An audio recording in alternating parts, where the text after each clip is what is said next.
Саламатсызбы? Маанайыңыз жакшы? Бары жакшы. Суроолордун анда ток этер жеринен эле баштайлы. Азыр өлкөбүз саясий өнөктүктүн алдында турат. Бул Кыргызстандын эртеңки күнүн аныктай турган окуя деп ойлойбуз. Анан сиз Кыргызстанга келгениңизге 1 жылга жакын убакыт болуп калды. Бул аралыкта сиз бийликке мындай лоялдуу мамилеңизди билгизип келдиңиз эле. Азыр соңку ушул 1-2 айдан бери сиздин эл менен жолугушууларыңызда бийликтин сын иш-аракетине карата сын пикир айтып жатканыңызды угуп, көрүп, баамдап жатабыз да. Анан сиз же 1 жыл ичинде мындай анализ жасап, көрүп, анан айтып жатасызбы, же азыр эми өнөктүктүн алдындагы бул сиздин мындай жүрүшпү? Эми мындай да айыпсыз, катасыз бир гана Алла ар бир адам пенде болгондон кийин катачылык кетирет. Ал эми биздин сын пикир мурда деле болуп келген, азыр да айтып атабыз. Ким өзүнүн көз карашын айтканга толук укуктуу.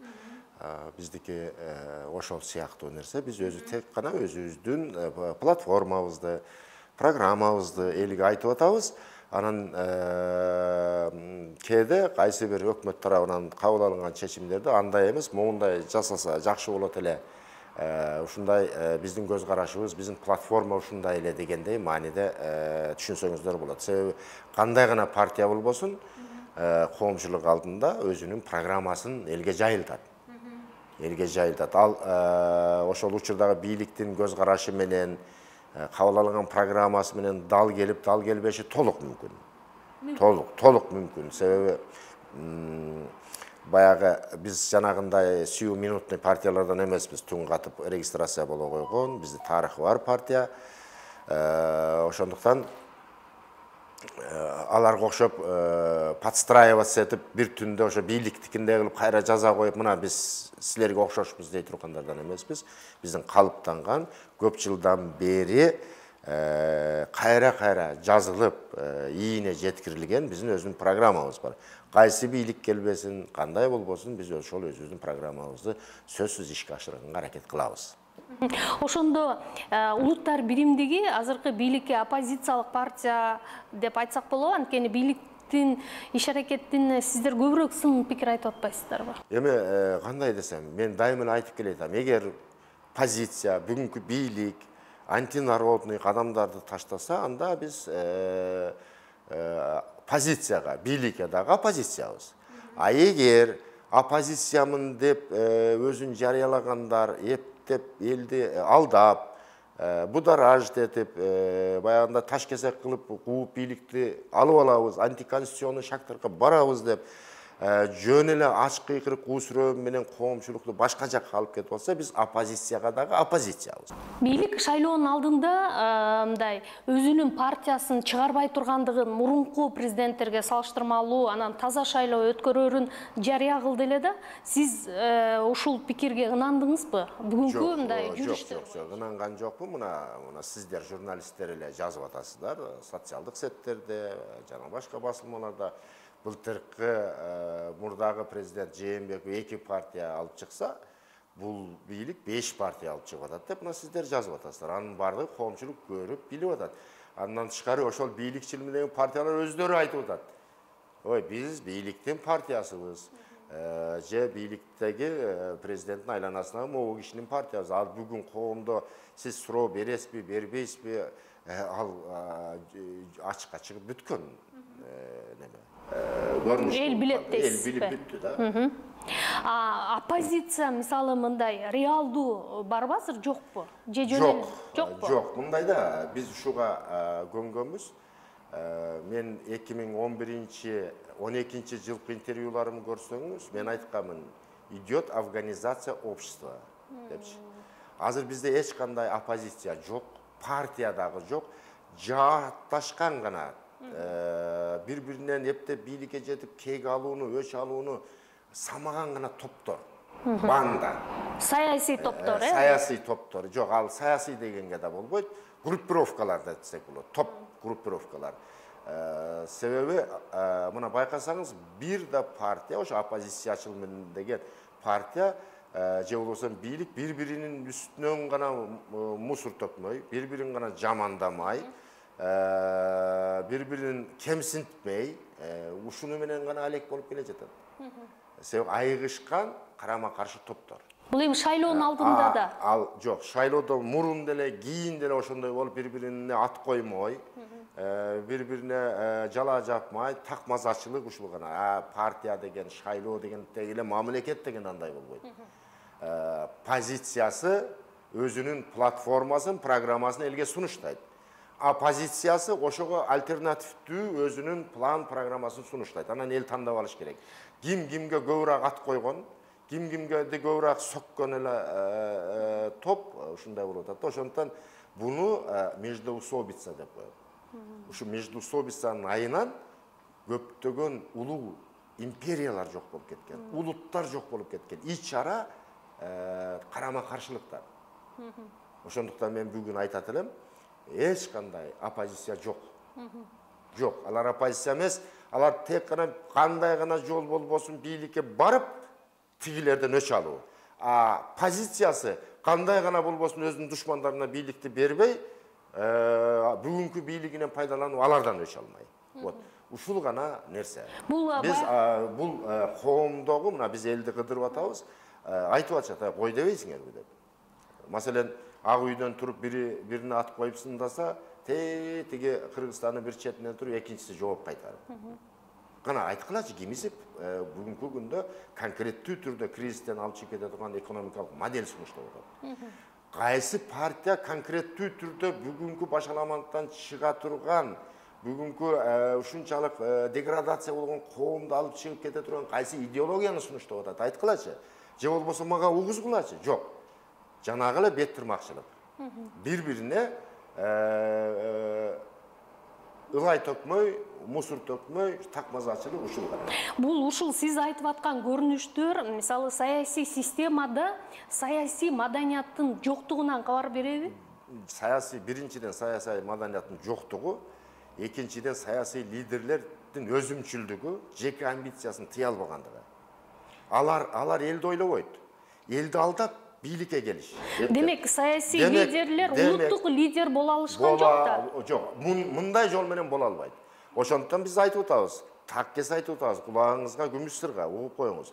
Эгер бүгүнкү позиция, бийлик туура эмес кадамдарга барса, позицияга биз оппозициябыз деп атабыз. Эгер өзүн жана оппозициябыз деп белгилеп алгандар жанагындай элди туура эмес жака, мамлекетти туура эмес жака багыттаган идеологияны сунуштап, башаламандуулукка чакырыктарды таштаса, биз оппозицияга дагы оппозициябыз деп, ошондуктан мен айтып атам. Себеби биз ошол оппозициябыз дегендердин конкреттүү түрдө программасын көрө албай турабыз. Элге эмнени сунуштайт? Элге эртең көрсөтө турган эмне керемети бар? Макал лакаптан тышкары, такмазачылыктан тышкары эмнени сунуштайт? Жок. Андай жок. Ошондуктан биз жанагы жогоруда айткан позициядабыз. Эң сонун анда айтыңызчы, мисалы Улуттар биримдиги партиясы өзүн азыр мындай жаратман, таза партия катары мындай позиционирование кылып атат да. Ушул жагынан алганда сиздерде мындай далилдей турган бир кейстер барбы? Жок, ал далилденген. Биздин списокто байкаңыздар, эгер кимдир бирөө бет тырмакчылык кыла турган болсо, мына мен түз эфирден айтам, мени менен дебатка чыксын.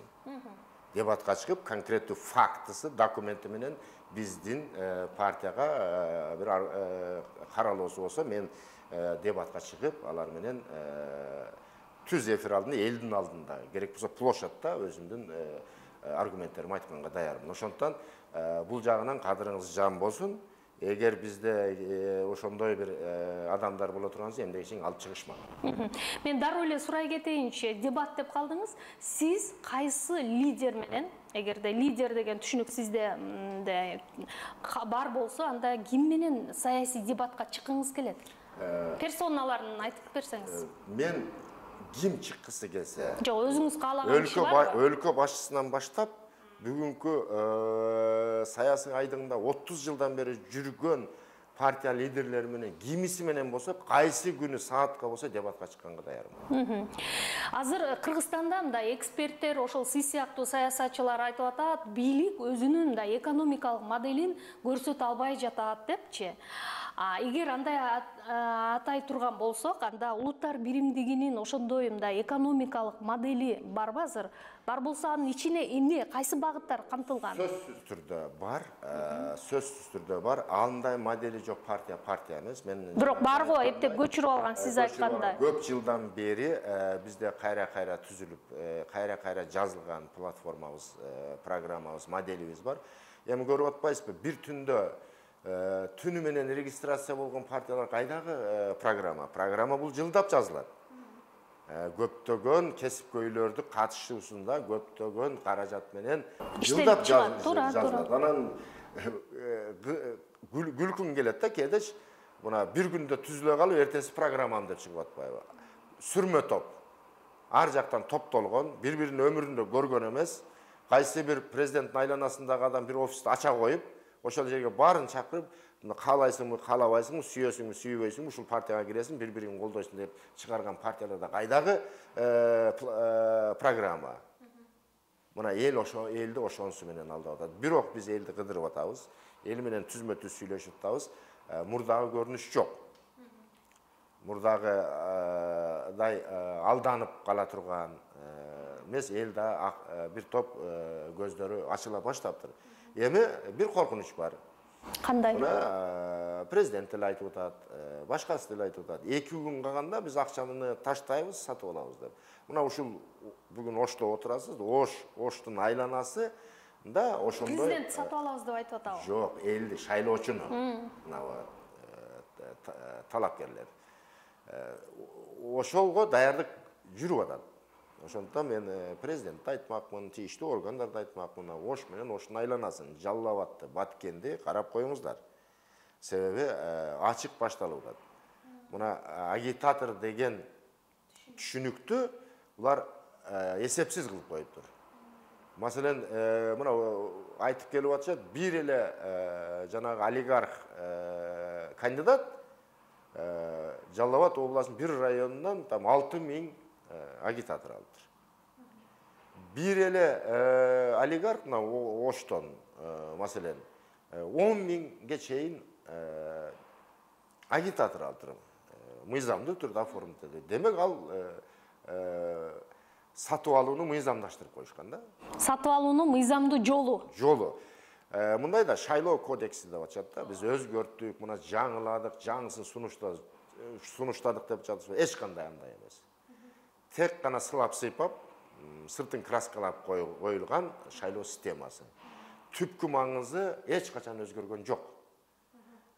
Түпкү маңызы ошо сатып алууга, коркутуп үркүтүүгө, административдик ресурс колдонууга шартталган шайлоо кодекси. Ал бир мандаттуу анан партиялык деп койгон ал түп маңызынан өзгөртпөйт эч нерсени. Мен мына кесе айтам, мурдагы шайлоо кодекси эч кандай өзгөргөн жок. Тескерисинче жаңы сатып алуунун ыкмалары камтылган шайлоо кодекси. Анда сиз ушул алдыдагы мындай шайлоонун таза, адилет өтөрүнөн деле күмөнүңүз бар экен? Күмөнүм эмес, мен так кесел айтам, шайлоо таза өтпөй атат.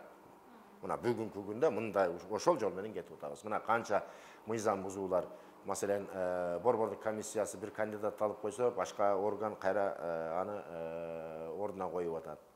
Канчалаган мына социалдык секторго кирсеңер, бийликтин партиясынан біз дегендер ачык эле коркутуу үркүтүүлөр, ачык эле башка мыйзамсыз иштер жасап атат. Демек, шайлоо таза өтпөйт. Уже өтпөй калды. Себеби бул жагына бир жума калды да, бир жумадан аз убакыт калды. Абдан мыйзамга каршы терс көрүнүштөр болуп жатат. Ушундай шартта, мисалы, сиздин көңүлүңүз кайт болгон жокпу?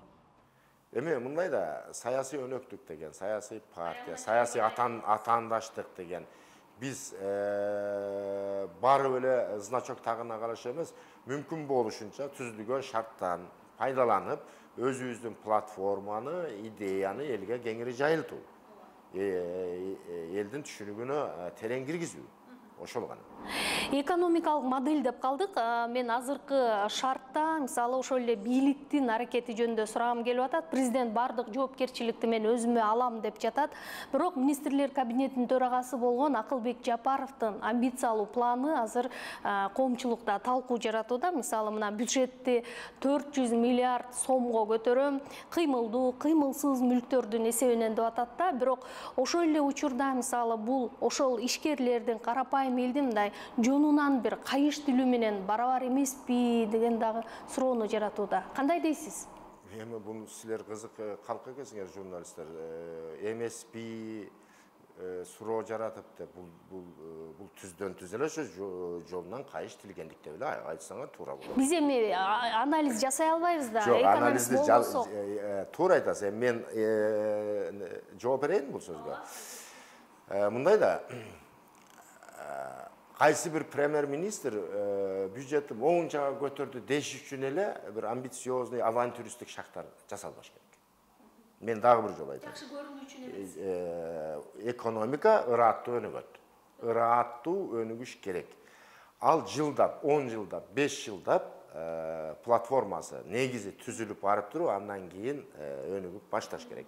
Анан кайсы бир авантюрист келип туруп эле мен могу жылда могуну көтөрөм, тигини жылда тигини көтөрөм деш, ал жеткен түркөйлүк, акылсыздык деп эсептейм. Мына сиз айтып атасыз ошо кыймылсыз мүлк, кыймылдуу мүлк, налог с продаж, ошолорду көбөйтүп, анан мамлекеттик бир канча стратегиялык объекттер сатып бюджетти көтөрбөй эле койсун. Кереги жок. Кереги жок.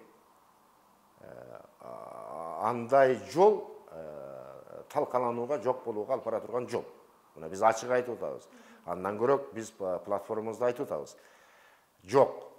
Экономика, эркин экономика, эркин баалар, булар экономикалык жактан жана саясий жактан туруктуу өлкөлөргө гана мүнөздүү. Бизге окшогон чабал, сырткы жана ички коркунучтарга туруксуз мамлекеттер үчүн мына айтып атпайбызбы, пандемия, дүйнөлүк азык-түлүк кризиси жана башка регионалдык башка коркунучтарды эсепке алып туруп, кайсы бир мөөнөткө 5 жыл, 10 жыл, 15 жыл калктын негизги стратегиялык колдоно турган товарлары бар. Күнүмдүк керектелүүчү товарлар. Күнүмдүк керектелүүчү. Негизги. Бул нефть жана нефть продуктылар, дан жана дан азыктар, ошо сиз айткан ун, бензин, солярка, арак, дары-дармек, тамеки сыяктуу, май сыяктуу бир канча стратегиялык товарлар бар. Ошону кайсы бир мөөнөткө толук мамлекеттик монополияга алыш керек деп айтып жатабыз. Маселен, унду алсак, моңунча миллиард түшөт. Сигаретти алсак, моңунча миллиард түшөт. Тамекини алсак, моңунча миллиард түшөт деп биз сунуштап атабыз. Элдин чөнтөгүнө кол салба. Жонунан кайыштилбе. Андан көрөктү могу стратегиялык товарларды мамлекетке алайлы. Эми 5-6 ун пуруш капа болсо капа болуп турат. 5-6 дары саткан магнат капа болсо капа болуп турат. Итак эле тиги небере чебересине чейин жетерлик байлык топтоп коюшту. Мамлекетке алайлы. Дагы ошону өзүбүз регулировка кылып бааларын андан кийин бюджет толтурайлы. Биринчиден бюджет толтурабыз. Экинчиден, могу күнүмдө өсүп, күнүгө өсүп жаткан бааларды биз бир гана ошол жол менен оздуруктай алабыз деп жатабыз. Ан үчүн саясий эрк керек. Саясий эрк керек. Ошондуктан тескерисинче ошол ун пуруш, дары пуруш, бензин пуруш, арак пуруштардын бардыгы ар бир партияда 5-тен 6-дан болуп бара жатышат. Эртең баалары көтөрүлө турган болсо, мына ошолордун колу менен көтөрүлөт. Негедир ал кадамды, ал жолду бүгүнкү өкмөт көрбөй турат. Бир гана көргөн жолу карапайым элдин ошол минген машинасына жашаган үйүнө асылмайт. Биз ошону айтып жатабыз. Андан тышкары экономикалык модель деп калдыңыз, саясий платформа деп калдыңыз, программа деп калдыңыз. Бул өтө көлөмдүү документ. Ал 1 саат, 2 саат, 1 күндө айтып бүтө албайсың. Ал керек болсо 5 күн, 6 күндө аздык кылат айтып отургангачы. негизги экономикалык бөлүктүн бир немеси блокчейн технологиясы. Башкарууда жана эл чарбасында блокчейн технологиясын киргизүү. Ошондо өкмөт элди алдай албайт, эл өкмөттү алдай албайт. Бардыгы ачык, айкын, прозрачный болот. Биз ошону сунуштап жатабыз. Мына бүгүнкү азык-түлүк кризисине дагы бир карама-каршы кое турган биздин программа бул айыл чарбасы. Айыл чарбасын ирилештирүү. 100 гектардан кем эмес чарбаларды түзүү. Жана аларды көп жылдык айыл чарба кредиттери менен, лизинг аркылуу чет элдик техникалар менен камсыз кылуу. Баштапкы учурларда үрөн, күйүүчү май менен бекер камсыз кылууну өкмөткө сунуштап жатабыз. Эгер бүгүнкү бирден бир баягы тез арада токтоосуз кабыл алына турган чаралардын, кадамдардын бири экономикалык мүмкүнчүлүгүбүздү эгер боло турган болсо, эгер боло турган болсо, бүт айыл чарбасына багытташыбыз керек. Себеби бул дүйнөлүк азык-түлүк кризиси токтоп калбайт. Бул көп жылдык. Береле дегенде 5 жыл. Демек, баалар жылдан жылга өсүп отурат. Жылдан жылга өсүп отурат. Мына СНГда биз баалардын өсүшү боюнча биринчи орунга чыктык. Жакырчылык бара-бара көбөйүп атат. Маселен 5% азык-түлүк көбөйсө 3,5%ке чейин жакырчылыктын деңгээли көтөрүлөт деген сөз. Калкыбыз жакыр, айла жок, свет жок, көмүр кымбат болууда. Күндөн күнгө жумасына билиндирбей бензин, солярканын баасы өсүп атат. Демек, бул түздөн түз ошол азык-түлүккө жана башка керектүү товарлардын баасына болгон сокку. Ошондуктан биз түп тамырынан бери бир чечүүчү кадамдарга, саясий эрк менен барууну айтып атабыз. Эми аракты алып койсок, бир-эки адам тарынса тарынып турат. Керек болсо аларды партиянын тизмесинен бүгүнкү списогуна сызып коюш керек. Элди сактап калыш керек. Айтыңызчы, мисалы сиздер ошо улуттар биримдиги эгерде парламентте мындай көпчүлүктү түзсө, барып калса да, эми буюрса, эмне бир жылда эмнени өзгөртө аласыңар ошондо? Эми жасай турган биринчи кадамыбыз бар. Биринчи кадамыбыз ошол эң керектүү товарларды мамлекеттик монополияга алуу. Буну менен биз бааларды ооздуртай алабыз, жанагы бүгүн өкмөт сунуштап жаткан салыктарды отмен кыла алабыз. Конкреттүү түрдө айыл чарбасын бир багытка буралабыз, жана өзүбүздүн талаптарды кое алабыз. Эл чарбасына жана башкарууга блокчейн системасын киргизүүнү, сөзсүз түрдө киргизүүнү биз талап кылабыз. Биз чөнтөк партия болбойбуз. Мына азыр көрүп атасыздар, олигархтар. Ушунчалык көпкөн, ушунчалык баягы Кудайын тааныбай калды десек болот. Өздөрү барган аз киргизип, бирден жетим жүгүрүп депутатты кошо алып кетип атат. Алар эс алып башка жакта жүргөндө кнопка басып турушчу. Мына Кыргызстан ушуга жеттик. Анан ошол эле олигархтарыбыз конкреттүү түрдө бирден бир мандаттуу округга байланган жана бирден бийликтин партиясы аркасынан кошо чиркелген. Мына азыр көрүп атабыз. Көчөгө чыксаңыз айтат, биз могу одномандатный мууну депутат кылып шайласак, сөзсүз түрдө тиги бийликтин бир партиясын кошо шайласыңар деген талап коюп атат деп. Демек алар бийликтин гана айтканын аткарганы кетип атат. Демек булар эртең ошол өкмөт сунуштаган жогоруда сиз айткан салыктардын жаңы долбоорун алар жүгүрүп жүрүп кнопка басып өткөрүп берет деген белги. Демек бул эртең элдин шорун шорпотой кайната тургандар, сиз айткан жонунан кайыштыле тургандар дал ушул бийликтин партиялары.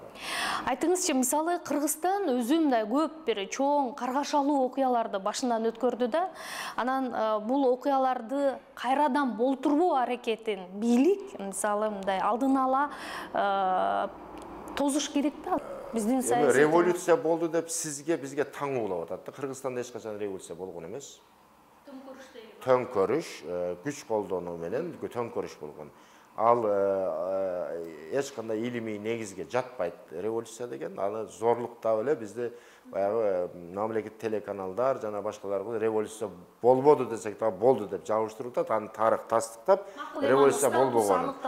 Ал эми мына кандуу каргашалуу улуттар аралык окуяларына 90-жылы болду. 2010-жылы 20 жылдан кийин. Эми макал бар да бир болгон нерсени болтурбай койсо болот. Эки жолу болгон нерсе бул уже мыйзамдуулукка түшүп калат деп. Эми ошондон бери 2010-дон бери 11 жыл өттү. Эч бир мамлекеттик улуттук программа кабыл алынбады. Кайра кайталап болтурбой коюнча. Бизде ушундай да баягы окуянын менен күрөшүүдө анын последствия биз физически гана көрөбүз да. Могу жер сел алып кетти, арыгын чагып бериш керек. Могу жерде үй күйүп кетти, үйүн куруп бериш керек дегенде анын себептерин иликтөө жана болтурбоо боюнча бир да чара көрүлгөн жок. Мен ошол убакта да иштеп турдум, азыр да көргөн жокмун. Андай чаралар болгон жок. Мана маселен пандемияны эле айтайлы. Дүйнө коллективдүү коргонуу аркылуу ушул баледен чыгып кетет. А бизде эч кандай жок. Унуткарышты. Себеби былтырдай постторду коюп, карантин киргизип, ушундай бир чаралар көрүлүп атканбызды быйыл жөн эле койду. Өлгөн өлүп, калган кала берсин деп. Башкача айтканда бир улуттук бир программа кабыл алынбады, ал сакталбады. Бүгүн натыйжасы көрүп атабыз. Кандай Натыйжасы коомчулук ошол сиз айткан бале менен жекеме-жеке өзү калды. Былтыркыны эле салыштырып көрөйлү. Айыл өкмөттөн баштап райондук администрацияга чейин катуу киришкен. Быйыл андай жок. Себеби негедир ушуну калктын катмарына оюна кайра салышка аракет кылбай жатышат. Айтыңызчы, сиз 7 жыл тышта жүрдүңүз. Оштун мэри катары 2009 жылдан баштап 4 жыл иштеп койдуңуз, мындай оор татаал учур, 5 жыл макул. Оор татаал учурлар башыңызга туура келди. Анткени 2010 жылдагы Ош шаарындай кандай талкаланды эле да, ошол шаарды калыбына келтирүү түйшүгү сиздин мойнуңузга жүктөлдү да, туурабы? Анан эми 7 жылда Ош кандай өзгөрүптүр? Эч кандай өзгөргөн эмес. 7 жылда бир да жаңы жол салынган эмес. Бул менимче сиздин ичиңизди аябагандай ачыштырат. Бул деген билесизби, биз мына статистика колубузда турат, документтер колубузда турат, 470 миллион, башкача айтканда ошол убакыттын эквиваленти менен 10 миллион доллар бир гана жолго жумшаганбыз. Бир гана жаңы жолдорду салуу, эски жолдорду кайрадан ремонт кылуу. Ошол убакта Ош шаары эң жарык шаар деген статуска ээ болгон. Освещение, ночное освещение. Көптөгөн жаңы нерселерди биз биринчилерден болуп курганбыз. Тек гана популизм, реалдуу түрдө эч кандай жылыш болгон эмес. Эмне тоскоол болуп атат? Бюджеттен бөлүнгөн каражатпы же башка мындай эрк жетпей атабы, сиз айтмакчы? Мен аны алардан сураш керек го. Эми сиз анализ кылып атасыз. Эми анализим көп түрлүү. Мен эми өзүмүн коллегаларымды сындагым келбейт. Эл сындаганы, эл баа бергени жакшы. Айтыңызчы, бүгүнкү күндө мен байкаганы сизди көп нерсе ойлонтот. Анын ичинде улуттук идеология деген түшүнүк, үй бүлөлүк баалуулуктар деген түшүнүк жөнүндө дайыма мындай кабыргаңыз кайышып айтып жүргөнүңүздү угуп калам да. Бул анда Улуттар биримдиги партиясынын дагы мындай негизги программасынын өзөгүн түзүп атса керек азыр, э? Негизги багытын түзөт. Биз консерваторлор партиясыбыз. Кыргызстан тарыхында биринчи жолу биз консерваторбуз деп жарыялаган бизбиз. Ачык. Ачык. Болгондо да неоконсерваторлорбуз. Биз демократ жана либералдар менен бир аз идеологиябыз карама каршы. Биз салттуулук. Мы за традиционность.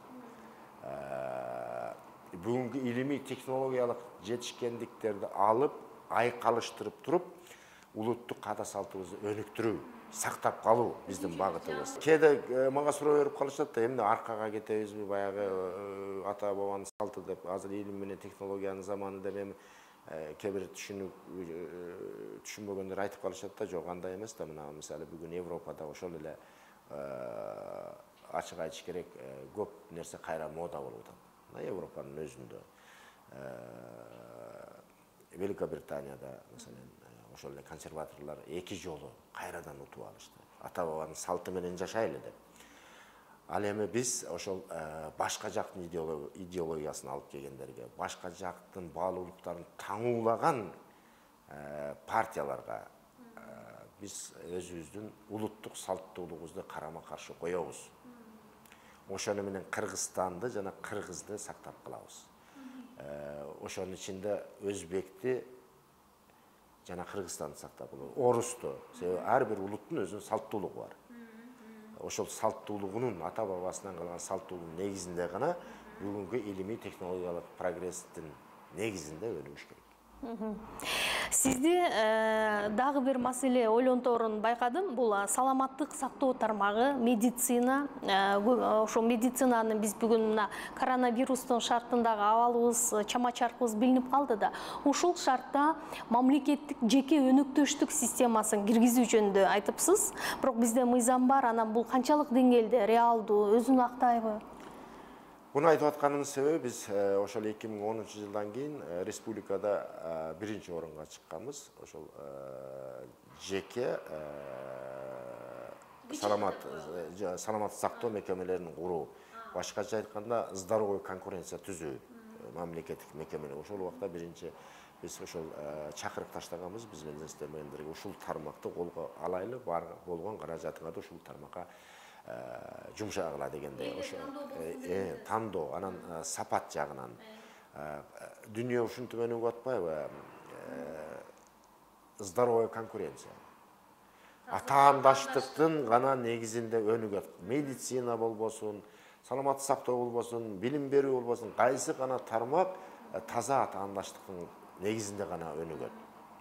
Анан эми бүгүнкү күндө саламаттык сактоо тармагы абдан начар. Bunun birinci sebebi profesyonalдык кесиптик деңгээлин төмөндүгү. Ошол жердеги негизи кесипкөйлөр акыркы жылдарда чет элге чыгып кетти. Эң таң калыштуусу, алар ошол чет элде аябай бааланып атат биздин кадрларыбыз. Биз өзүбүз ошол улардын баркына жетпедик. Тескерисинче, ошол ким акча берсе ошол ишке турат. Профессионал эместер биз министр коебуз, зам министр коебуз, областтык, райондук деңгээлде коюп, ошонун айынан саламаттыкты сактоо системабызды талкалап алдык. Муну айтып атышпайбы, бир да жаңы больница салынган жок, же болбосо социалдык объект салынган жок. Мейли салынбасын. Барын эмне кылдык? Ошо Союздан бизге белекке калганда эмне кылдык? Биз так ошону да талкалап алдык. Кептин бардыгы системада. Саламаттыкты сактоо системасы терең дыккат реформага жатат. Бүгүнкү шартка жараша. Мейис мырза, сизди көп сындаган оппоненттериңиз деле сиздеги багы иш аракетиңиздеги, менеджменттик сапатыңыздагы бир артыкчылыгыңызды белгилейт экен. Мен өткөндө 2-3 саясатчыдан угуп калдым. Бул Мелис Мырзахматов Ошто иштеп жүргөндө жергиликтүү өз алдынча башкарууну мындай түз жолго салган, мындай бир үлгү көрсөткөн депчи. Анан бүгүнкү күндө биз ушул системага кантип өнүктүрө алабыз, кантип жергиликтүү өз алдынча башкарууга баардык полномочияны берип, анан алардан да жоопкерчиликти талап кыла алабыз. Өнүктүрө албайсыз, уже талкалап алдыңыз. Себеби конституция, жаңыланган конституция боюнча жергиликтүү өзүн өзү башкаруу деген түшүнүктүн өзү уже нөлгө түштү да. Нөлгө. Президент өзү барын дайындайт. Дайындайт, өзү башкарат, өзү неме кылат. Анда жергиликтүү кеңештерди дайындап акча курат. Эмне кереги бар? Мына жогорку жок, ал жоюп жиберсе биз негизинен баягы фундаментальные права человека. Биз ошондон кетебиз. Анда дүйнө бизге такыр түкүрүп таштайт. Эми мындай да кайсы бир институтту кожо көрсүнгө эле сактап кереги жок да. Ал биринчиден эффект бербейт, экинчиден чоң чыгымдар. Коом негизи ошол жагынан өнүгүш керек. Жергиликтүү өзүн өзү башкарууга такыр тийбеш керек болчу. Себеби бул чөйрө өзүн өзү регулировка кылат. Жаманында, жакшысында. Мынчалык артка кетип, мынчалык баягындай изуродогондой кылып жасабаш керек болчу да. Мен маселен ушул профессионал башкаруучу ушул тармактын адиси катары айтайын. Мен такыр келише албайм. Болбойт. Эми анда бул түздөн-түз ошо аймактардын өнүгүшүнө таасир бере турган көрсөткүч болуп калат да, туурабы? Тоскоолдук кыла турган биз гражданский институттарды эми калыптанып келаткан граждандык институттарды такыр талкалап жок кыла турган. Биз тескерисине алдыга кетпейбиз, аркага кеттик. Бул кенемтени оңдосок болобу? Мисалы, улуттар биримдиги парламентке келсе, Биз барсак бирден-бир биринчилерден болуп көтөрө турган маселе ушул.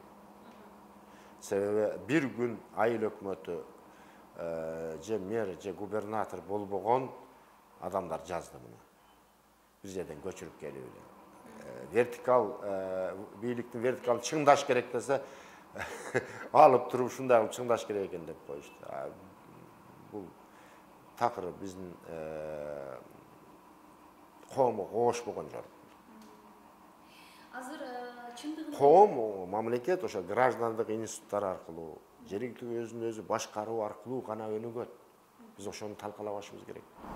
ушул мисалы топтолгон бай, тажрыйба, билим деген нерселер кээде бийликтин мындай чыгарган мыйзамдарында, токтомдорунда, программасында камтылбай калгандыгы дагы маселе жаратып келет. Анан аны кимдер жасап атат, кимдер жазып атат? Кадр маселеси жөнүндө сурайын деп атам.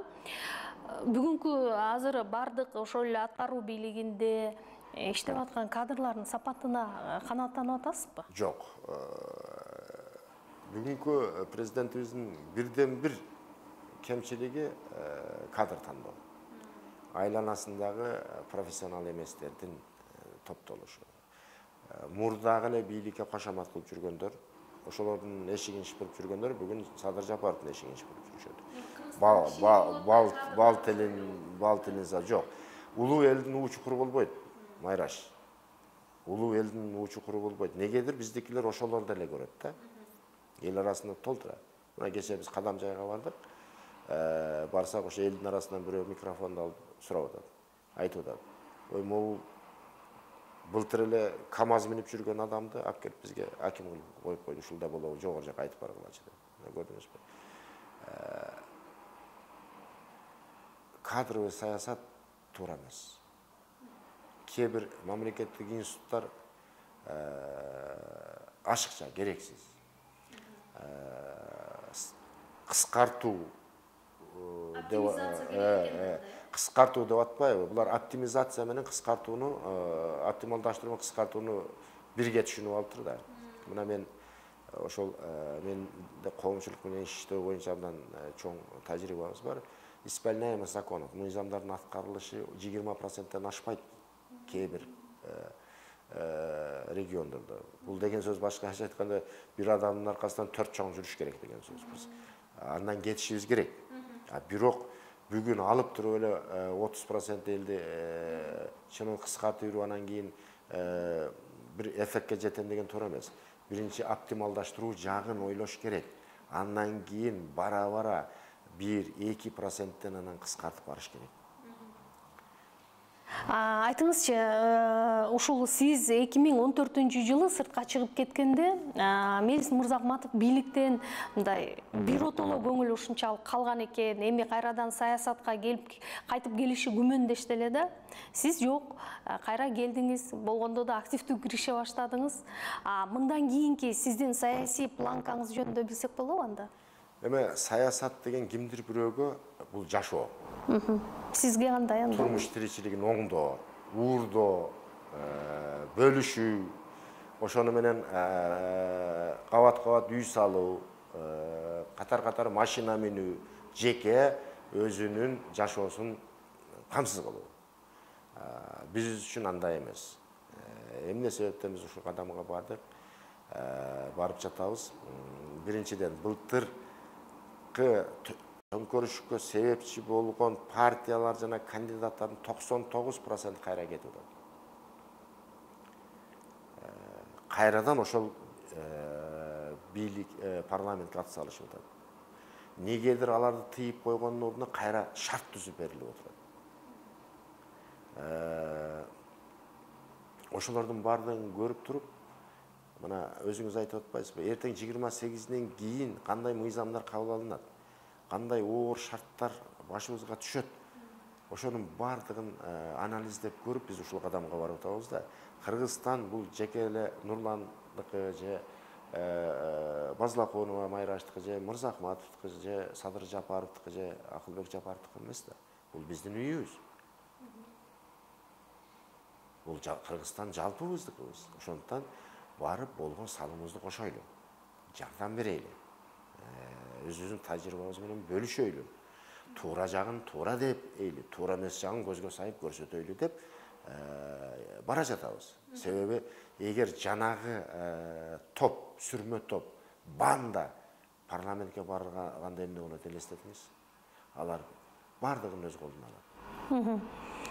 Сиз айткан экенсиз да, бийликчил партиялар баратабы, алар тонун алмашып, анан уставын менен эле өзгөртүп эле бара жатат. Биз болсо, биз мындай жанагы паракор эмеспиз, процент алып, процентчи деген атка конгон эмеспиз деген сыяктуучу. Мисалы, ушул аталыштар мындай Кыргызстандын саясий олимпинде кимдер бар, кимдер келатат деген түшүнүктү жаратат экен да, туура? Эми эл барган жерде айтып атат. Тиги паракор, тигини сатып ирген, моундай кылган деп эле ачык эле айтып атышат. Микрофонду алып эле айтып атышат. Ошондуктан биздин тарапташтар абдан көп болуп атат. Алар да үйүндө жатып, отуруп, айылдарда анализ кылат экен да. Кайсы партияда ким кетип атат, ким кайсы жерди курутуп кеткен. Маселен, бир регионду курутуп келип, экинчи жактан бети чиркөө болуп калганда, экинчи регион как будто тааныбай кала турганбыз, экинчи жерге барып кандарды дагы аныктап атышат. Мен ушундайга күбө болдум, ушундай жаштар топтору келип ант ичишип, акчасын албайбыз. Биз бул сапар моундай бир өзгөрүүлөрдү жасайбыз деп. Бирок 5 кол тең эмес экен, жанагы бара жаткан олигархтар ушул бир гана платформаларда акча менен сатып алуу. Мына бүгүн ошо Ош Баткен тараптарда ушул биринчи орунда туруп атат. Негедир бийлик ушуну көрүп туруп көрмөкчүсөм болуп атат. Негедир канчалаган укук бузуу болуп атат, аны жаап коюп атышат. Демек, бул эртең таза шайлоо, таза өтпөйт деген жыйынтык. Демек, бул эл нааразы болот деген жыйынтык. Себеби андай эле колу бутун кайрып аягындагысы сөзсүз түрдө эл. Сиз алдын ала жыйынтык менен айтып жатпайсызбы? Эгер улуттар биримдиги парламентте көпчүлүктү алып калса, анда сиздин оюңуз кандай болот? Кызык экенсиз, айтайын, ошол мына убакыт көрсөтөт, ошо биринчилерден трибунага чыгып туруп, ошол мыйзам бузууларды мен айтам. Ал добуш алдым, болду, өттүм, эми унчукпай коеюн деген позиция ал бизге мүнөздүү эмес. Сиздер өтсөңүздөр, анда шайлоо таза өттү деп эсептейсиздерби? Жок, таза өтпөгөн жагын айтабыз да. Маселен, да, биз өттүк, бирок мындай. Мен айтып атпайм, андай баягы страустун образын кийип алуу, баягы кумга башын тыгып алуу бизге мүнөздүү эмес. Буну жазып алыңыз, аны иш жүзүндө көрсөтөбүз. Кыргызстандын геосаясий абалы жөнүндө эмнени айта аласыз? Биз жылдан жылга төңкөрүштөн төңкөрүшкө биз өзүбүз бир гана дүйнөлүк аренада эмес, ушул регионалдык аренада дагы ордубузду жоготуп бараткан мамлекет болуп атабыз. Буга негизги себеп саясий туруксуздук, экономикалык туруксуздук жана ички тышкы коркунучтар. Ички коркунуч деген эмне? Ошол батыш дейбизби, чыгыш дейбизби, кандай дейбиз, ошолордун идеологиясына сугарылган, ошолордун акырынан жем жеген топтор Кыргызстанды ушунча жылдан бери ар кандай калчап келе жатат. Дагы деле алардын таасири күчтүү. Дагы деле болсо эл алардын жалган урандарына лыжа патриотизм деп коебуз го, баягы жарма патриоттугуна ишенип аткандыгында. Мына ошо негизги ушундай коркунучтардын айынан эми дүйнөлүк коомчулук биздеги ар бир кадамыбызга болгон окуяларга мониторинг жүргүзүп турат да. Ошонун айынан мына биз жылдан жылга ошол бир гана дүйнөлүк аренаны айтпай эле коелу. Регионалдык ушул саясатта дагы биз ордубузду түп тамырдан бери жоготуп баратабыз. Абдан өкүнүчтүү, абдан аянычтуу. Мейис мырза, эгер сиз президент болуп калсаңыз, Кыргызстанда экономикалык жактан гүлдөгөн, коррупциясыз, анан эл аралык таасири күчтүү мамлекет катары канча убакытта айланта алар элеңиз? Жок, эми мындай кылайлычы, айланайын. Бүгүн президент отурат. Ниетти туура кылайлы. Ушул эле президентибиз оңдоп кетсин дейли. Эшмат же ташмат мыйзамды бузуп отура калып анан Кыргызстанды оңдоп берем дегенге ишенбеңиздер эч качан. Мыйзамдуулуктан четке кетпеңиздер.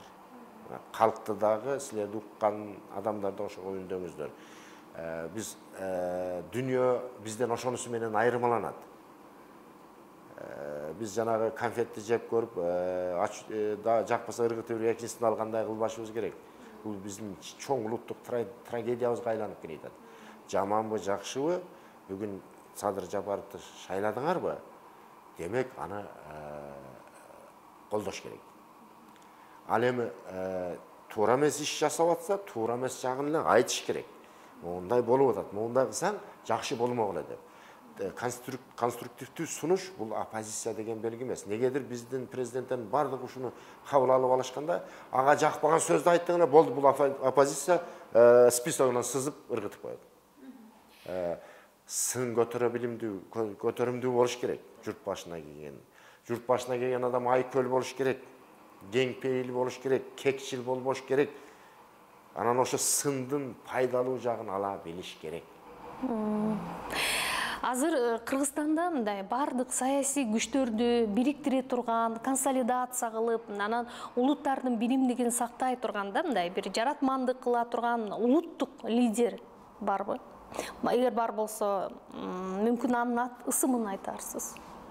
Эми мындай да, кимдир бирөөнү бүгүн Же бул реклама болуп калабы? Мындай кылып алысмын мен мындай бир ушуну көрөгөчө эле Дэн Сяопин эле же болбосо Ли Хуан Ю деп. Мына 30 жылдан бери ошол бүгүнкү саясий аренадагыларды биз ээрчип жүрдүк жашыбызда, жаш кезибизде. Ой, ушу туура экен деп. Мен жогоруда айткандай ээрчип жүрдүк. Студент кезден ээрчип жүрдүк. Баягы бал тилдерине, баягы алтын түкүрүктөрүнө, шилекейлерине ишенип. Карасак болгон алар жөн гана популист экен. Коом популисттерден тазаланмайын эч качан өнүкпөйт экен. Алардын тилинен башка эч нерсеси жок экен. Билими тайкы, терең билим алган эмес. Кайсы бир кесиптин профессионалы эмес, жөн гана такмазачылык, кайсы бир кандай десем, элди жомок менен гана башын айландыргандар экен. Мына биз өзүбүз студент кезден ошолорду ээрчип жүрдүк. Акырында ынандык болбойт экен деп. Андан кийин өзүбүз партия түзүп чыкканыбыздын негизги себеби ошол. Себеби жылдан жылга эле ошол сүрмө топту, лыжа патриотторду, лыжа демократтарды, лыжа либералдарды, лыжа баатырларды ээрчип, мына Кыргызстаныбыз канча ургуйга кулап кетти. Кулап жатат. Демек, чыныгы мекенчилдер, чыныгы профессионалдар ошону көтөрүү керек. Сөздөн ишке өтө турган мезгил келди. Ура чакырыктардын аркасынан ээрчибей, чыныгы профессионалдардын убагы келди. Ошондон биздин партиянын тизмесинде ар бир тармактын кесипкөйлөрү, чыныгы профессионалдар топтолгон. Кайсы тармактыга болбосун камчы салдырбай алып кете турган, артында жаман сөз жок команда топтолгон ошондуктан. Ошондуктан баардык күчтөр бизди колдоп атканы ошондуктан. 10дон ашык кыймыл жана партия биздин айланабызга бириккендигинин себеби да ошол. 29 ноябрь Кыргызстанда эмне өзгөрүүнү алып келет? Эгер бийлик мына бийликчил партиялардын кандидаттары шайлоочулардын айтып атканда 2 күн калганда чыдап тургула анан таркатабыз депчи. Эгер бийлик бүгүн ошонун алдын алып, аларды колго чаап, катуу эскертпесе, эгер былтыркыдай ошо 2 күн калганда деп даярданып азыр стартта турушат да, эгер ушуну кайтарып албаса, анда Кыргызстанда былтыркы көрүнүш кайталанат. Эми соңунда маектен сиздин электорат, шайлоочуларга кандай кайрылууңуз бар? Урматтуу кыргызстандыктар, урматтуу шайлоочулар, эртеңки боло турган 28 ноябрда боло турган шайлоо ар бириңиздердин тагдырыңыздар. Ар бириңиздердин аныктай турган багытыңар жана жолуңар. Партиялардын гана эмес, ар бир үй бүлөнүн. Ошондуктан жанагы бал тилдерге ишенбесеңиздер, жанагы арам акчага алынбасаңыздар, бир жолу катуу граждандык позицияңыздарды билгизип койсоңуздар, сиздерге ийгилик, сиздерге кең келечек, буйруса биз улуттар биримдиги 17 Кыргызстанды көтөрөбүз жана оңдойбуз. Рахмат сиздерге. Чоң рахмат, анда бул ирет сиздерге ийгилик жылмайсын.